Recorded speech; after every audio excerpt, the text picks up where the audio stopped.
Hi guys, welcome back to my channel. My name is Katie Edwards Campbell with the Katie Campbell Network, and yes, it's time for another episode of Frauds and Fines. So we've been doing the PPP thing for a while, so I decided to switch it up a little bit today and just talk about another fraud and fine story I came across in the news. Thank you so much for supporting me. I am over 500 subscribers and we're still on the road to 1,000. So thanks so much. Please continue to tell your friends and family to watch the channel, subscribe, like, and comment on my videos. This week, a federal district court in Cincinnati, Ohio, sentenced an Atlanta, Georgia man to 57 months in prison for tax evasion. So this sentence also included him failing to report income from drug trafficking. Yes, folks, if you deal with drugs and you sell it for a profit, you should still pay your taxes. That is basically what they're saying. So this story is about Darryl Brown. From the year 2011 to 2016, he earned at least $1 million, and to evade paying taxes on this income, he did not file his tax returns. So he created what's considered nominee businesses. Basically, he just created companies to deflect from himself.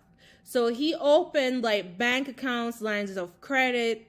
So he was taking out debit cards, credit cards, bank loans in the names of these businesses that he created to pay his bills, right? So he made the money from drugs and then he created these like shell companies or nominees because it's to deflect from him. He doesn't want to put the accounts in his name, so he put it in the names of these businesses, and so he washes the money through that way and then pays for his luxury lifestyle. So this includes like extravagant overseas trips. So he had Rolex and Cartier watches, luxury clothing, and vehicles. So he used cash to purchase money orders and directed others to buy money orders for him. And then he would structure his purchase of money orders. So like I talked about in the past, there's certain like transaction limits that the bank will flag. So there are certain financial institutions when they handle like deposits and like withdrawals, they track, like certain amounts. So basically, if you're over that threshold, it's like a warning. It's not necessarily like your account's frozen, but a warning is triggered within the whole process. And so, folks are notified. So there's a way that the IRS gets notified with that whole, we talked about, I think it's like $10,000. Could be a different number. I'm not an attorney. I'm not your accountant. Check in with your CPA or your attorney to get more details. But if you're doing like transactions over a certain amount, it is tracked. Okay, folks, it is tracked. So this guy was trying to beat the system because he would, so whenever he used his debit card and credit cards, he kept it up, right? But he couldn't just immediately float the money that he was making through to pay it back. So he would use money orders and he would use cash to purchase money orders. He would send people to buy money orders. And so that is how he was maintaining the account.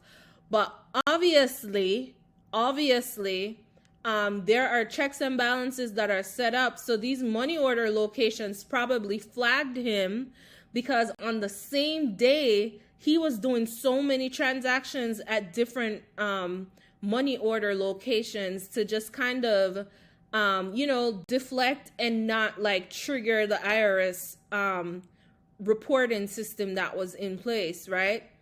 So he would use the money from the money orders to just pay off the balances on, these accounts that he opened. So basically, what he did with not filing taxes on the illicit funds, it caused a tax loss of over $250,000. So basically, he was sentenced to 57 months, and the U.S. District Judge and the courts ordered him to serve 3 years of supervised release and pay restitution to the IRS in the amount of $377,240. So over $377K he had to pay to the IRS.